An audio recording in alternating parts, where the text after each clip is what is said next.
Maddie Barker works as an Uber driver and a bartender, but she is to the verge of financial crises as she owes a huge sum of money as property taxes on her home that she inherited from her mother. Due to lapses in her payments, her car is repossessed by authorities and now she has no car to drive and pay. One day after work at the bar, her friend shows her an unusual Craigslist posting which says, "A couple wants a beautiful, humble, and honest girl to date their 19-year-old son." The employers were giving a Buick Regal car in exchange of the transaction. Percy's parents actually want to build up his confidence before he starts at Princeton University in the autumn, as he has never experienced females, alcohol, parties, or sex at all. Desperate for money and to protect her house, she thinks of giving it a try and goes to meet the couple. Reaching their house, she sees the car parked in their driveway. The couple invite her in the house. She convinces them that, though she is old for their requirement, but she is mature to handle their situation. The parents are convinced by her answers, but warn her that no one should know about the whole deal. They tell her their son volunteered at the animal shelter, so she can meet him there and start. Next day, all dressed up, Maddie reaches the animal shelter and asks for Percy. She meets him and tells him she wants to adopt a dog. Percy tells her they need to do the paperwork and they start, but as she is late and they are closing, she needs to come tomorrow. Maddie tells him what if she could ride him back home and on the way he can ask her all the questions, and help her file the paperwork. She tells him to put his bike in the back of her van and to sit with her in the front. On the way she tries to seduce him with her talk and does not let him use his phone. She takes him to her house. As Percy gets down from the van, he mazes her with pepper spray. Because of that, Maddie starts to cry, asking him, why did he do it? Percy says he thought she is trying to kidnap him. She tells him she likes him and thinks he is very hot. Percy gets her the water hose to wash her face and asks her if they can have a date tomorrow. They both agree and he leaves. Next day, they have their date at a bar. Maddie orders drinks for both of them, and talks to Percy, so that she could know him more, like his parents asked her to do. Percy finds it hard to drink alcohol. Maddie tells him he will be going to college soon, so he needs to learn how to handle the drinks. Finishing drinks, they go to the beach, which is closed, but Maddie wants to swim. Percy shows his reluctance, on which Maddie says, I think you don't find me attractive, maybe I'm not beautiful. To which Percy admits she is the most beautiful girl he has ever dreamt. She takes off her clothes and jumps into the water naked, and behind her Percy does the same. While they are swimming, some teenagers come, and they try to steal their clothes from the beach. Maddie tells them to go away, or she will come out and beat them. But when they don't listen to her, she goes out naked and beat them and take back their clothes. Back in the water, Percy is scared from what she has done to those teenagers, and on top of that, he does not like Maddie, asking him to have sex with him. Listening this, Maddie says she has done enough for him and swims out. She wears her clothes, and gets into her car to leave. At the same time, Percy comes out of water naked and asks for his clothes. Taking his clothes, he remembers his cell phone and asks Maddie to give it. When Maddie says she does not have it, and wants to leave, he jumps on the car and says he will not get off the car until he gets his phone back. Maddie, who is already angry, drives the car with him on the hood. City police starts chasing her. With police on her tail, she remembers she can't lose her license. She starts to drive fast and even crosses the rail lines before the coming train. Maddie brings Percy home, and they both change to fresh clothes. Now she plans to seduce him with candles and soft music, but when she tries to take his shirt off, she finds a big rash over his back. Percy jumps off from the sofa and apologizes to her. He tells her he has something like this whenever he gets too anxious. Maddie nurses him by applying lotion on his back. They both start to date and getting to know each other.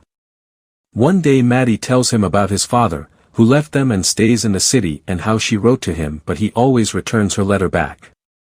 Percy makes her meet his old nanny, Jody, who is too attached to Percy. He tells Maddie to make sure she never hurts him. They both tell each other they have never been to prom, so they imitate one for themselves. Next afternoon, an old school friend, who is a realtor, comes to see Maddie and asks her if she wants to sell her house. Maddie refuses, saying she never would. In the evening, Percy comes to pick her up in a limo and they go to a fancy restaurant to have dinner. There, on Maddie's request, Percy plays the piano. While dining, Percy meets a school friend who invites him to a party of fellow students going to Princeton. After she leaves, Percy tells Maddie of getting a driving license, so he can drive back on weekends to see Maddie, and similarly, sometimes Maddie can take a train and come to his college to see him. But Maddie tells him she does not like long-distance relations. Percy gets annoyed and leaves, and behind him Maddie comes out too. Annoyed from Maddie, Percy starts to drink in the car and takes her to the party he was invited, and tells her he should start hanging with people his own age. Maddie tries to find Percy in the house, but the teenagers try to make fun of her.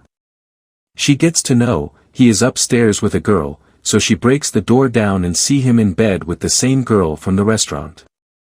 The girl tells her that Percy took some pill. Maddie gets scared, and tries to make him puke, and in this whole commotion she gets thrown out of the house by the host's parents. Back in the car, Percy asks her if they can make out. She agrees. But when Percy also tells her that he loves her, she tells him they should wait for him to be sober. Next morning, Percy tells his parents he needs to get his car license, so that he can drive his girlfriend. And he also does not want to go to Princeton, as Maddie does not like long distance and does not want to leave the town. His parents tell him to sit in the car while they come, and they call Maddie. They tell her she can take the car, but she has to now convince Percy to go to Princeton. Percy, who is fondling with the car stereo, hears their talk on the car speakers and gets to know his parents' involvement. He is devastated, and without telling anyone he invites Maddie for lunch at his home with his parents. While they are eating, Percy goes out, as he also called his friend to see him with a bag of tools. In anger he starts to wreck the car which Maddie was about to get. Then goes to his room. Maddie comes to see him in his room, where he tells her to make out. After they do, Percy tells her he has wrecked her car, and knows about her plans. And then, tell her to leave. The car is being dropped at her doorstep the next day. Percy tells his parents, from now on, no one is controlling him and no one is making plans for him. They need to let him make his decisions and learn from life. Months pass, Maddie keeps driving people in her broken car, and start working hard to finally reach her goals of saving to pay for the house taxes. Her friends tell her they are planning to move to Florida, as this town is expensive for them to afford a house. She thinks she really need to change her life and move out of there too. She gets her car restored, and puts her house for sale. She goes to the animal shelter to meet Percy, but gets to know he does not come there anymore. She goes to his house, where she gets to know he is out for a college reunion party. Maddie drives there, and tries to convince Percy to talk to her, but he doesn't. In frustration, Maddie jumps on the hood and tells him to talk to her or she will not get down. Percy drives the car with her on the hood and drowns the car in the sea. Finally they hug each other, and start to talk. She tells him she is sorry and all this she did was to save her house. When Percy tells her he will be coming back on Thanksgiving, she tells him she sold the house and is leaving for California. Maddie sells the house to her friends, who are expecting their baby soon. Percy packs his bags to leave for Princeton. He hugs his parents goodbye. Outside, Maddie is waiting for him as his Uber to drive him to Princeton on her way to California. They always remain friends. Thanks for watching. Please subscribe to watch latest and interesting movies. And please write in comments movies you want to see.